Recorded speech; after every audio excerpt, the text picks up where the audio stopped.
Okay, before I get too much further into this, I'm going to pull the oil pump apart and take a gander at it. I already pulled the strainer off. Everything here's got to be cleaned. I've already loosened these oil pump bolts already. I'm going to pull the end cap off here to check out the gears. Make sure there ain't no sludge in the pump body.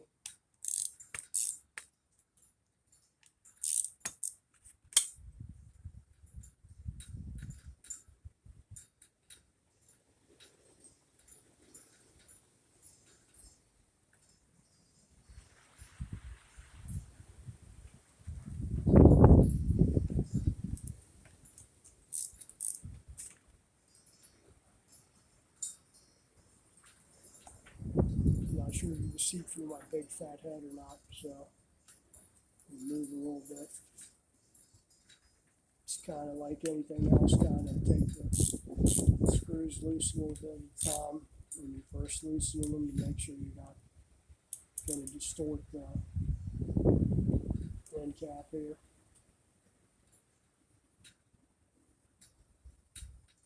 Other than having sludge in the strainer or on top of the strainer, didn't really see anything in the strainer, but let's get it cleaned anyway.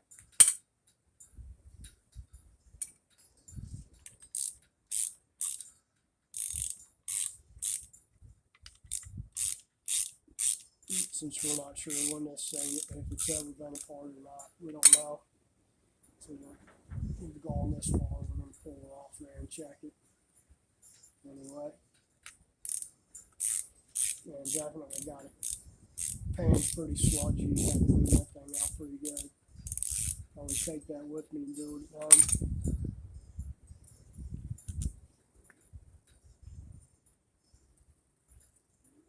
And be careful when you're taking this thing apart. Spring loaded a little bit. You don't want stuff flying across the room and you don't know where it goes.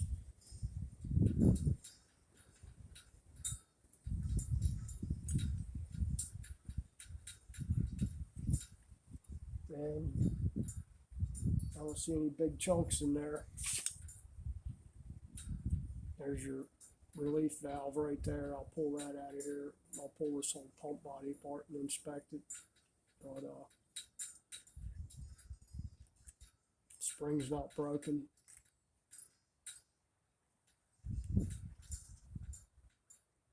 Piston's moving freely. That's good. A lot of times these pistons will be stuck. It'll get a little deformation in the pump body there, like any oil pump.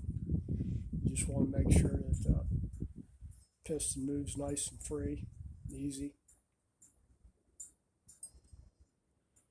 Pull it out.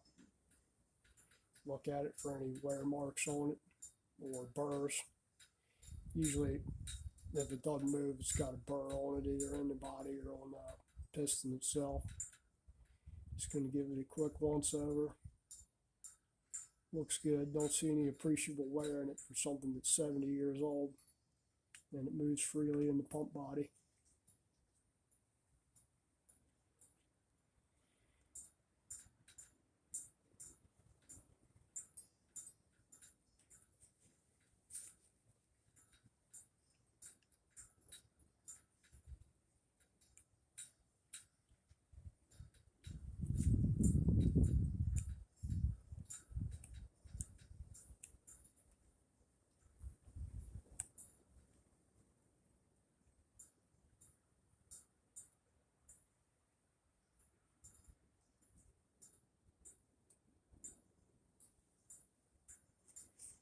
Everything looks fairly decent in there.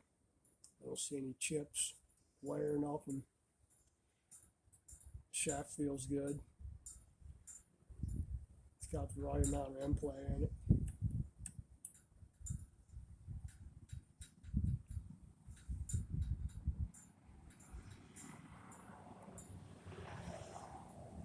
And we should be good on that. And I'll clean this thing up real good. If you got a stone, you probably want to stone the surface here to make sure it's good and flat. If I can tell you now this one's alright, but you want to lay a straight edge across here and check it with a feeler gauge. I'm not sure what on this particular thing it's supposed to be, but usually the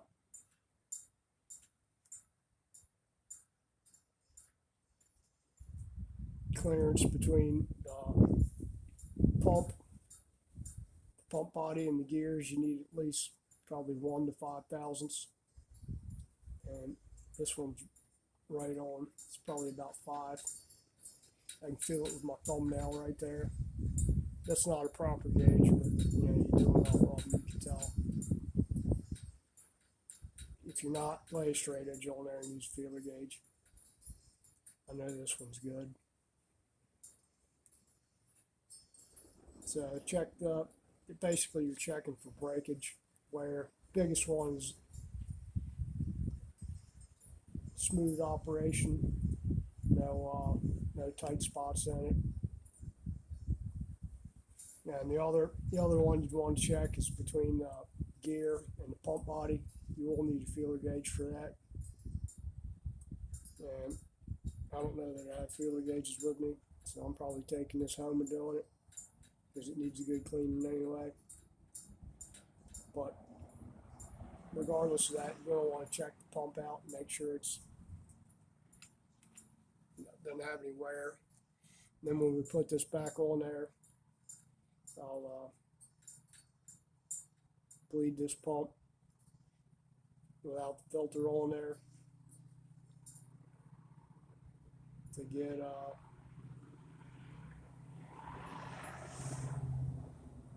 make sure we got oil pressure through this thing. So you can leave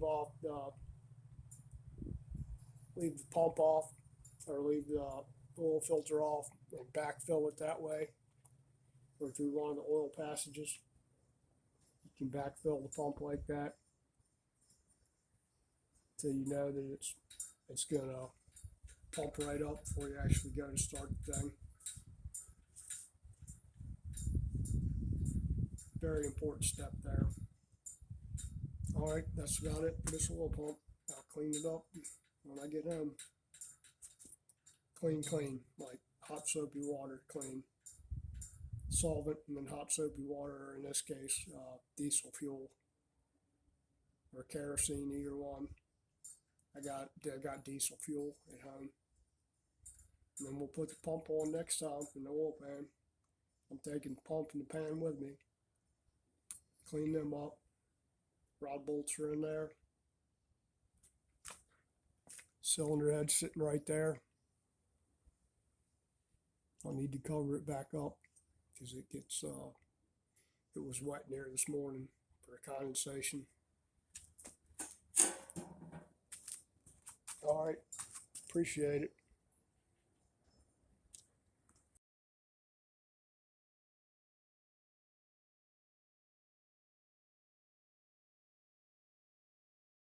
Yeah, I actually did have feeler gauges here. Yeah, I'll use the thinnest one I got out of here and check it.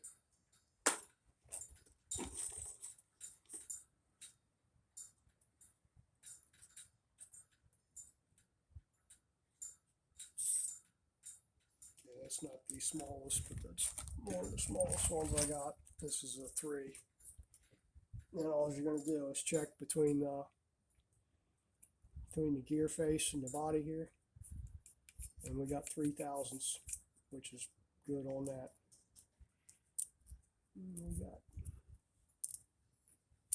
I like using these diesel fuel injection feeler gauges. That one's good there. That's a tight 3, so we're good on the pump there. You probably check it 3 or 4 places. If your clearance is too much on this, your oil pump pressure is going to be a little low. So we're good. We got at least, we know it's a tight 3, so we know it's no more than 3. That one's good. That one's good. That's good. That's a little tight right there. So we're good all the way around that thing, 3/1000. I think it's supposed to be no more than 4, maybe 5 usually on these things. That either gear's a little tighter, but it spins free, so we're good.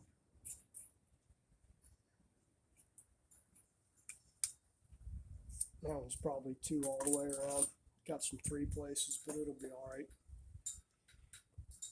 It spins free. And like I said, you're going to take a stone and just stone the surface here to make sure it ain't got no high spots on it.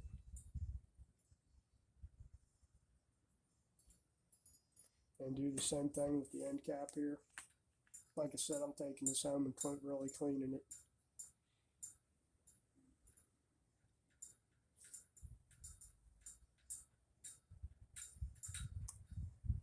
Of course, it needs a gasket. There should be one in the kit over there. And you don't really need to use sealer on these things. I guess you could if you wanted to, but in my experience, people go a little crazy with sealer, so when they put it in there, it'll squirt all up in it. They put way too much. It'll squirt up inside the body here and get stuck in the gears, and then block off oil passages and everything else. You don't need that. I did one time where a guy had put an oil pan on there and used different type of vehicle. Used sealer on the pan gasket, like way too much, and didn't let it set up any before he put it on there. And that stuff totally blocked off the, he pulled it apart, and the feed tube there was just silicone all up inside the screen housing there. So he had basically fried a motor because he's using sealer. It happens. On this kind of thing, on these early things, they had, if you are going to use a sealer, you want to use something like a Indian head or a gasket shellac, maybe gasket cinch, something really thin, which is made for these really small paper gaskets, and doesn't spread out. It dries like glue. If you notice, this gasket here is just really stuck on there, so I have to clean it off and take a stone and stone this surface too, just to make sure it's good and flat. Wash this stuff really good, and we can go back together with the pump next time. And that's about it for today.